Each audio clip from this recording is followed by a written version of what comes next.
What's good, everybody?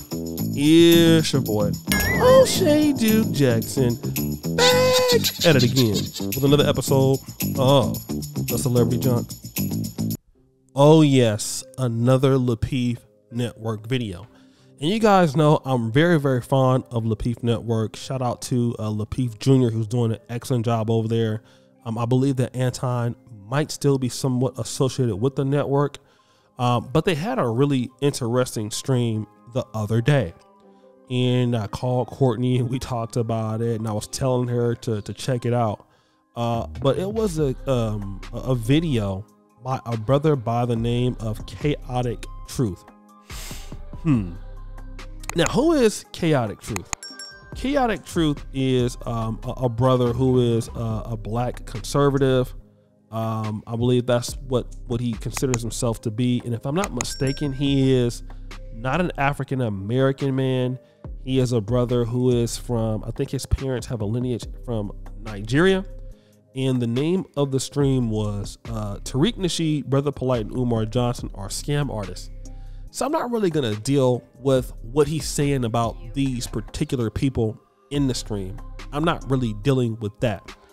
I'm going to deal with only the parts that he's talking to the black community about what's holding them back and what can be improved. So I'll deal with this and then we'll come back. You could be anything you want to be in America. You could be a doctor. You can go into any field of medicine.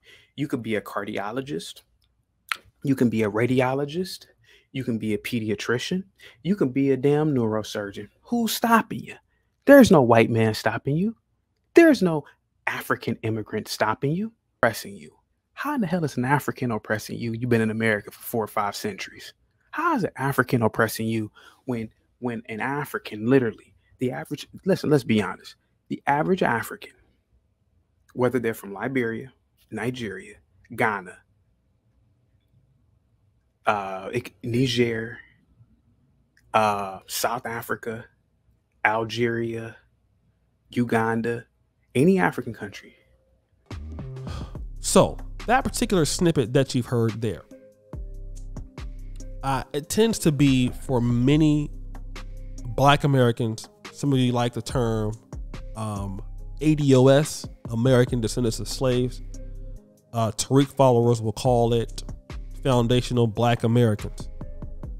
As African Americans, also formerly, if you want to call us that, Negroes, we catch offense when somebody else, particularly if they are Nigerian Americans, Ghanaian Americans, or black conservatives, tell black people to put their bootstraps on and get to work, and nobody's oppressing you. Africans are not oppressing you. Other groups are not oppressing you. You're just not taking the opportunities. We get offended. Then let me tell you something though. If any of you guys have been to another country, and I'm talking about guys who've been to, let's say, Brazil, you've been to Colombia, you've been to Africa, you've been to Ghana, you've been to Uganda, you've been to Kenya. What happens when you're there for a year or for a month? What do you say?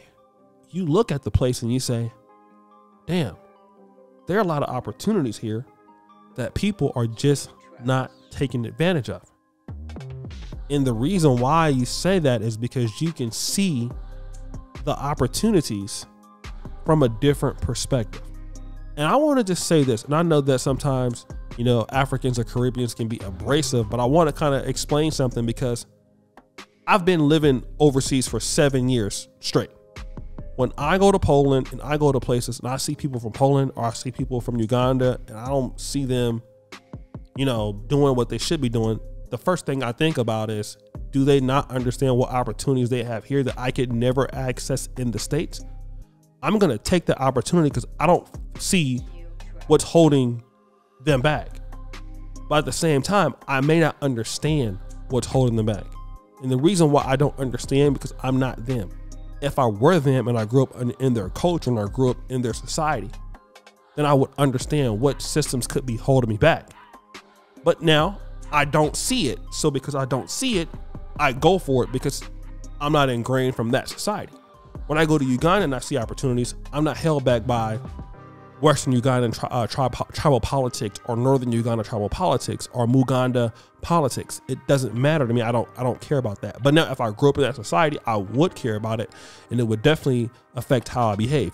But now if I'm a Ugandan and I come to America and I don't have to deal with those things, I might be able to look at things very differently because I have light now. I have constant electricity now. I have access to, my own marriage. If my own behavior and principles can work, I can be whatever I want to be. So the things are that people just don't understand each other's plight, and that's fine, right? But here's the situation, and I really want to talk about this because a lot of times we take it personal. We as black people in the diaspora, we have to really look at what people are saying without getting emotional. And that's going to be difficult, but that's why I expect the men to understand this. If you know in your life you're underachieving, anybody should be able to come and tell you that you're underachieving. And if you know that you're underachieving, and if you give yourself excuses for underachieving, you need to be able to fix that, especially if you want to be able to compete. And if you're in America, and I can tell you for sure, ask SPK, he was in Uganda. He appreciates America much more so after being in Uganda for a year. Now, also for the other people in the diaspora that say that, when we go to your countries, we're going to say the same thing to you. How come you're not back here doing this and the Lebanese people are here and the Indians are here? What's your excuse? You have the money, you have the know-how. Why are you not doing it? That's the only way situations get better. And the thing about it is this: black people in the diaspora in the United States, the reason why nothing gets done because people are too fucking sensitive. And the people who have to stop being sensitive are the men. That's how these discussions can move forward. And I'm gonna tell you guys like this, and I understand I've been with some of them people that, don't like black Americans, or some people that don't like Africans and all that other stuff. I get it, right? You have those people. But I want to tell you that a lot of us are losing opportunities to make money, to make good new friends. Like the friends that I have now, a lot of them that I'm in this business, we have me and Jay are the only African Americans on our team. And the rest of the people that help us every day, we have one Russian with Dima. We have 2 Kenyans, 4 Ugandans. Like seriously, it's about getting to the goal. And we need to be concerned about meeting like-minded people and learning from the best people that have best practices in our communities. If they're white, okay, fine. If they're black, and I'm talking about our communities specifically, if they're black, if they're Nigerian, if they're Ghanaian, if they want to work with you, if they're African American, we need to start achieving as a group of black men, period. In conversations in which we are emotional, we can't think, is going to hurt us. Yes, we can argue, yes, we can get back and forth, but again, we got to get to the point where what they're saying is it true. Black conservatives also, let's talk about them. Black conservatives, I mean, Brandon Tatum, Candace Owens, ABL, people will say things like, oh, you guys are selling out, whatever. Okay, I get that. You guys don't have that position. But now, is what they're saying true? Forget the fact that I may not personally like what they have to say, but is it true? If what they're saying is true, then we got to deal with what they're talking about. Because then we're not improving. If we get mad every time other groups criticize us, we can't improve. If the Asians criticize black people, and if the Indians criticize black or Africans, we can't improve. It's just like Africa. When you go there to Ghana or Uganda, and if you try to tell them how to fix things, what they'll tell you to do, go back to your country. But if you're praising them and all that, they don't care. It's all good, right? We're too sensitive. That's why we don't get anywhere. You go to Nigeria, and I've been there. It's too sensitive. How are you going to fix the stuff if it's too sensitive? People need to be able to put in their input because nothing will change. Black America has to be checked. And if it's by our people, we get sensitive. If it's by somebody else, we get too sensitive. Then we don't have anything. We need to deal with the writing on the wall. Is it true? Okay, it's true. It hurts. Let's put the mirror to our faces. And the men have to be the ones to say, we got to put this mirror to our face. So guys, what do you think? It's your boy, O'Shea Duke Jackson. Peace out.